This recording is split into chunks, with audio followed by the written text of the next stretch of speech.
Hello everyone, welcome to another ranking video. Today I'm actually going to be ranking music again. I haven't done this for a while. I've mostly ranked movies, but I figured I might as well rank albums from somebody, and it's pretty simple. You just rank their albums, I mean, in terms of what you like the best and what you don't like, and I figured I'd do The Weeknd because I'm a huge Weeknd fan. I've been a fan since about 2013, I think, was the first time I ever heard of him. And, yeah, this is gonna be interesting because I might have some controversial opinions on this, on his, discography, I should say. But yeah, let's get into it. I mean, I'm a huge fan, like I said, so I know a lot of, about his music, and obviously Trilogy here is number one if you consider it, as, the first three mixtapes all put together. It's 30 songs, I mean, come on. But the way I'm gonna do this ranking is, I'm going to split Trilogy into the three mixtapes originally. But if you want to look at it like, okay, if you're just doing albums, then Trilogy is number one. But I'm going to split it into the three mixtapes. That way everything, every album here gets a fair, chance. Because, come on, Trilogy is 30 songs. I mean, yeah. So if we're looking at it in terms of, like, the albums, like I said, Trilogy's number one for me. But I'm not going to look at it that way because, But anyways, coming in, hold on, how many things do I have here? 8, right? Yeah. Coming in at 8th place is going to be My Dear Melancholy. Now, this might be my controversial thing on here. I don't care about any of these songs, except for Call Out My Name, which is obviously, like, the main track from this. Now, I do like the Gesaffelstein, I don't know how you say his name, I do like his, contributions, but these other songs, I don't know. I was never really a fan of this one. It's okay. It was a nice short little thing that he released, after a couple years after Starboy. But I don't know. I'm not a huge fan of this one. It just never really did anything for me. But like I said, I do really love Call Out My Name. It's a really good song. Yeah, sorry. I don't know. Maybe people really like this one. I don't know. Coming in at 7th place is going to be Echoes of Silence. Now, real quick, I'm going to show off the track listing. I'm on the inside of this. So, Echoes of Silence would be these last, not 10 though, because the 10th track was added on as part of the trilogy. If you guys didn't know, Weeknd's Trilogy album was his first 3 mixtapes. They all had 9 songs each, but the 10th song for each one was added on as part of a bonus, I guess. So, 28 is not part of House of Balloons originally. And then Valerie was not part of, Thursday originally. And Till Dawn, Here Comes the Sun was not part of Echoes of Silence originally. But Echoes of Silence is number 7 for me. And this consists of, Montreal, love that song. He did a cover of Dirty Diana by Michael Jackson, which is good. Great song. Great cover, I should say. Same Old Song's good. These other songs, though, they're kind of weak for me. Like, I don't really love a lot of these. Like, I love Till Dawn, Here Comes the Sun. It's a bonus, like I said, so that doesn't count. But yeah, these are decent songs. But I really love, like I said, Montreal, Dirty Diana, the best.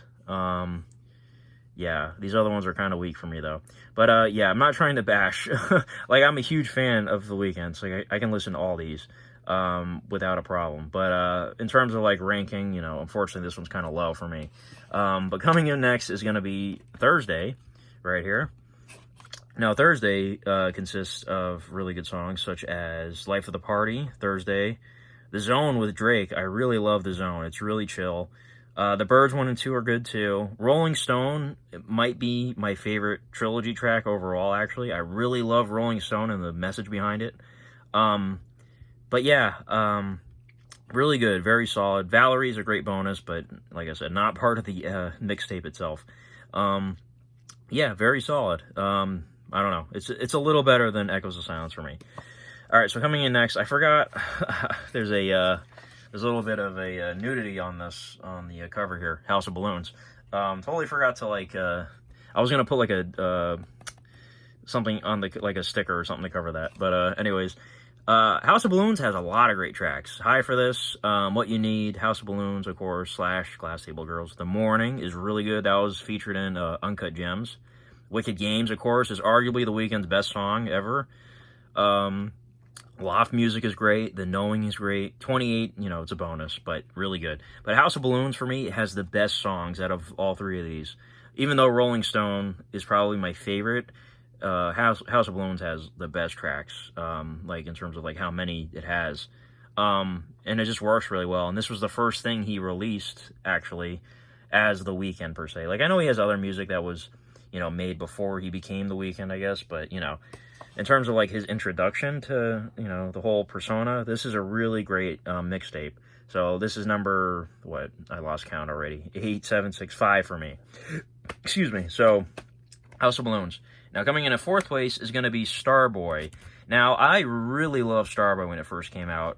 It's different though. It's got a lot of electronics on it. He started changing his sound a little bit. Of course, you got the main title with Daft Punk featured on it. Party Monster is a really great song. False Alarm is a really great song. Reminder, Rockin', Secrets. These are all super great. True Colors is okay. Stargirl Interlude with Lana Del Rey is really good. Nice short little thing. Sidewalks I really like. 6 Feet Under I really like. Love to Lay's okay. Lonely Night's okay. Attention's okay. Ordinary Life's okay. Nothing Without You's okay. All I Know I actually really like. Die For You. A lot of people really love Die For You, and that's a good song too. I Feel It Coming, arguably the best track on the whole album. But like I said, a lot of super strong tracks and a lot of okay tracks. I don't know, but I really loved this when I first, heard it when it came out. Yeah, really good. And for some reason, I always noticed 6 Feet Under, I think, also features Future, but it's not listed. You know what I mean? Like, it doesn't say featuring Future. Right? He's on that song, isn't he? Or I might be confusing it with something. But, yeah, I always found that kind of strange. I know it's one of these. I think it's 6 Feet Under. Yeah. But anyways, coming up next is actually going to be After Hours. Now, I don't own the CD for it because I just kind of decided not to buy it. I don't really see the point. I do own all his CDs, obviously, but, I don't really need to have it because I got Apple Music and I can listen to it whenever, and, I don't really need the CD. I mean, I don't know. I don't think it's ever going to, be a rare item or anything like that, so I never bought it. But it's his newest album, obviously. And it really did remind me of Kissland, as in terms of, like, having a whole, you can listen to the songs individually, but it's better to listen to everything as a whole. You know what I mean? Like, it's a great, like, full album to listen to. Like, it's got a whole atmosphere. Like, Kissland creates this atmosphere, and Kissland is obviously my number one, if you can't tell.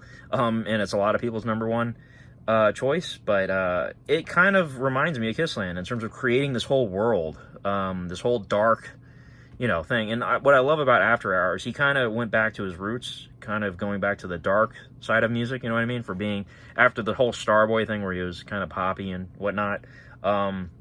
Yeah, I don't know. After Hours is really good. There's a lot of great solid tracks on it. Like, obviously, Blinding Lights is the main, the main one. I love the main track, title track, After Hours is really good. Heartless is good, too. I'm not a huge fan of Heartless. A lot of people are, but I'm not. In Your Eyes is a fantastic song. And the videos are great, too, if you haven't seen the videos. And then a lot of the other tracks, I don't know, they're kind of for me. But in terms of, like, a whole listening experience, the album is awesome. It's a great thing to listen to at nighttime. Like, I remember during the quarantine it came out, I was out at night riding my bike for like an hour just listening to the whole album. It's really cool to listen to, like, especially at nighttime if you're like driving in your car or something, or like I said, riding your bike. But yeah, I don't really love it as much as a lot of people are calling it like a masterpiece. I don't really see it that way, but it is his most latest album. So maybe if I listen to it a few more times, I might, like it more. But coming in at second place is going to be Beauty Behind the Madness. Now, I have this one pretty high because, in my opinion, this is when he was transitioning, this is when he was getting really mainstream, was mainly because of this album. But this is when he was transitioning from the dark side to, like, the, more mainstream poppy sort of thing. But I like the darkness on this album. Of course, you got Can't Feel My Face, which is, like, a really poppy song. But, you got, like, really cool tracks like The Hills, Often, Tell Your Friends.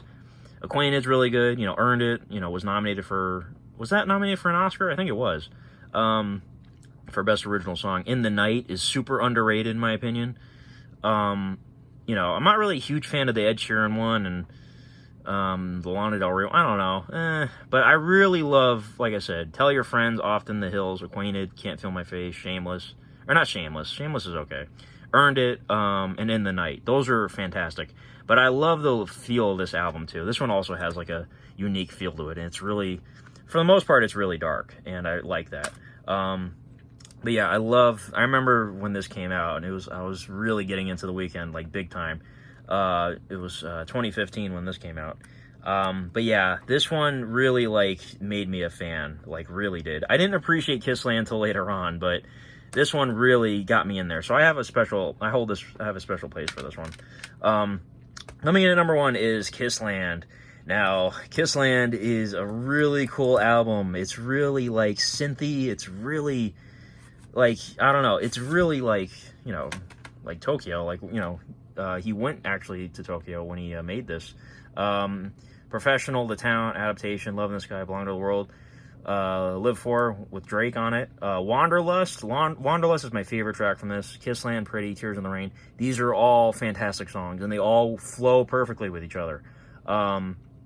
Tears in the Rain was my favorite for a while, but Wanderlust sort of took over that. And yeah, this is a really cool album. I just don't have much else to say.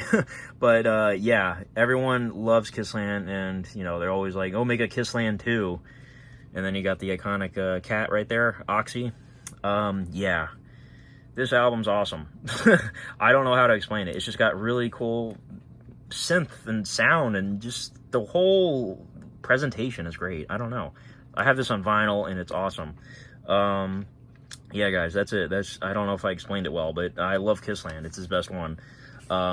Yeah. But anyways, that's my ranking, guys. So let me know what you think. Do you disagree with anything I said? I feel like people aren't going to like my opinions on My Dear Melancholy. But yeah, that's my ranking. Let me know what you think. And let me know your rankings in the comments. And that's about it, guys. Thanks for watching. Bye-bye.